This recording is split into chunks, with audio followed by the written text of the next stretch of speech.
Hello, welcome to the Learning Educational Presentations with Lily. Today we're going to talk about synesthesia, and let's get to it. Okay, so what is synesthesia? Basically, the word itself is Greek, and together it means to perceive together. And basically what's happening is this is a neurological condition in which one sense is being crossed with another sense. So it could be sight with hearing, hearing with sight, hearing with taste, any sort of combination of any of those senses. So one of the most common types is called grapheme color synesthesia, and that's when you join objects like letters, numbers, and shapes with perceptions like smell, color, or flavor. And other examples include hearing sounds, seeing sounds. Some people, when they hear a name, they can associate it with a color or a shape or a taste. But yes, this is a genuine sensory phenomenon. Who has synesthesia? So, like BDSM, there is not a lot of research that has been done, and the research that has been done, it's thorough, but as thorough as it can be, because this is brain, this is neuro research, so it's really hard to understand it because there's so many variables at stake. And so they believe that it's genetically inherited, though. They believe that in 40% of people with synesthesia, they have a close relative who has it, so it makes sense for that to happen. And it's actually more prevalent in artists, writers, and musicians. So 20 to 25% of people in these careers are likely to have synesthesia.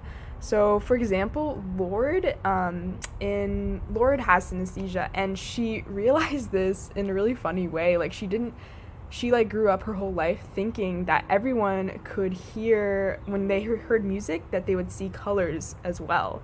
And so she didn't realize that was just a unique thing for her until very late in life. And in her album for Melodrama, which is the one on the screen, she incorporated the colors that she associates whenever she is playing the music in that album. Other people like Kanye, also Vincent van Gogh, they think that he had chromesthesia, which basically, I think it's, let me explain, I don't want to say it wrong, but it's basically when you experience senses, the person associates sounds with colors, so they think that a lot of his art maybe was influenced by being a synesthete, but we can't know this for certain. It's important to know that this is not a mental illness. However, some people with synesthesia do feel sort of discomforted, and they feel sort of ostracized because of what they have, because they just don't know that it's not the norm for most people. But there's a lot of groups of people online, and there's a lot of different databases that you can find other synesthetes and get to know your community. Also, just a lasting thing, some people can induce temporary synesthesia with drugs. So we know this through hallucinogens and LSD, that people experience a cross-sensory cortex experience, which is super similar to people who have synesthesia on a daily basis.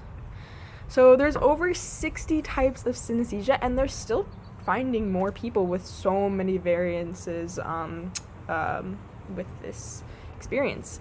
And so the most common, like I said, is the grapheme color synesthesia. So that's when you associate letters and numbers with a color. My older brother used to say that when he was younger, every time he saw the number 2, it would be yellow. And so he got really confused when sometimes in books he would see the number 2 colored as blue or red, and he would be uncomfortable by it. So that's just an example. On the side, you see that there's shapes, and there's tastes associated with shapes. So sometimes when people see shapes, they associate it with a taste in their mouth, and they can actually taste it. So they'll see a triangle, and they'll be like, wow, it tastes like grapefruit. What's that about? I think it's also just really cool, the music color one, seeing music as colors, because I feel that's such a beautiful thing. I feel people in general associate sort of colors, or use colors as emulative of emotions that we feel with certain music. So this kind of is interesting to see that it's so intense for people with synesthetes. people who are synesthetes. Tasting words, like I said before.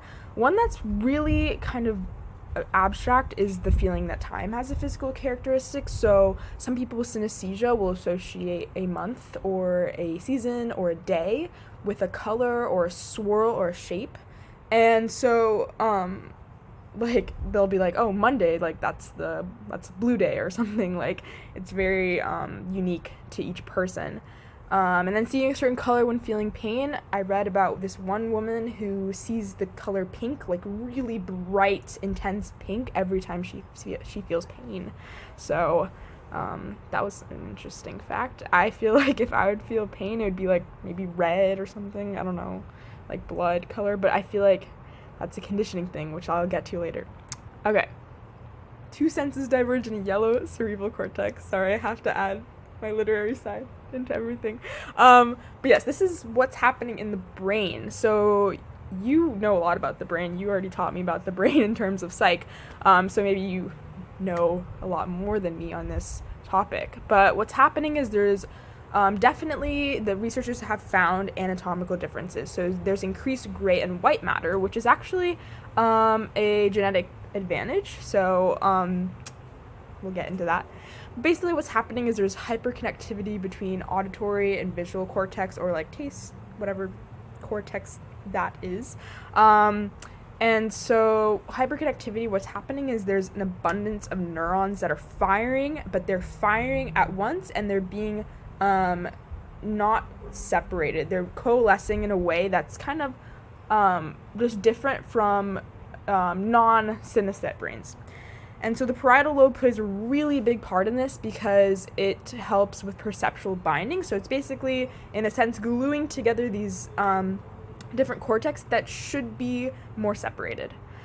And one, I guess, controversial topic within synesthesia is the neonatal theory, which I guess offers up this like theory that they think that sometimes synesthesia can be due to like conditioning. So like when we're younger, we associate love with the color pink or purple or red, and so they think that maybe like that has something to do with it. But the problem with this is that so many synesthetes have different associations and different types. Like it doesn't have to necessarily do with this sort of like name and abstract concept association with a certain sense.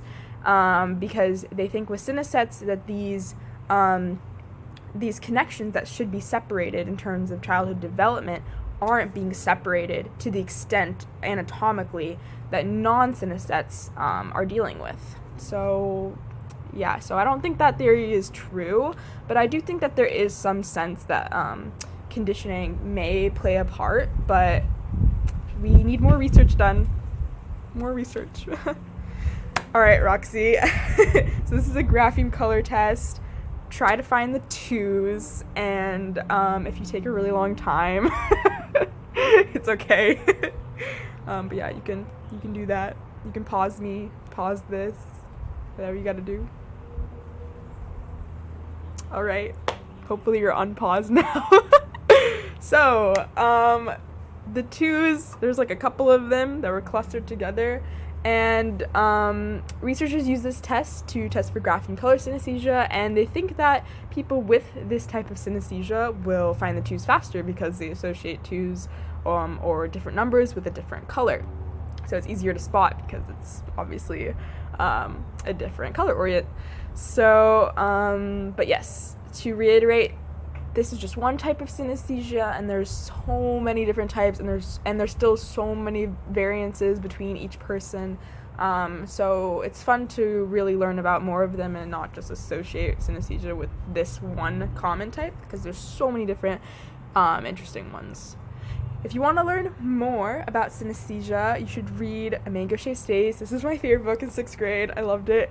It's basically about this girl with synesthesia, and she finds out that she has it because she's having all of these, issues with it, and she's learning that other people are not like her. And she basically finds this boy who has it. She develops a whole community. It's great. It's fun. You should read it. And then these videos are beautiful. I recommend watching them with the lights off, maybe putting headphones in, whatever you gotta do. The second one, the TED Talk one, is so amazing. Like, this girl, she's a musician, and she's basically showing us like both of them are musicians, and they show us what they see when they hear certain notes or certain chords. But I especially like the second one just because it's freaking beautiful. Just check it out. And then also you can take more tests. I find that test super long, but you can take it if you want to. But I feel like if you had synesthesia, you would like start to pick up on things already.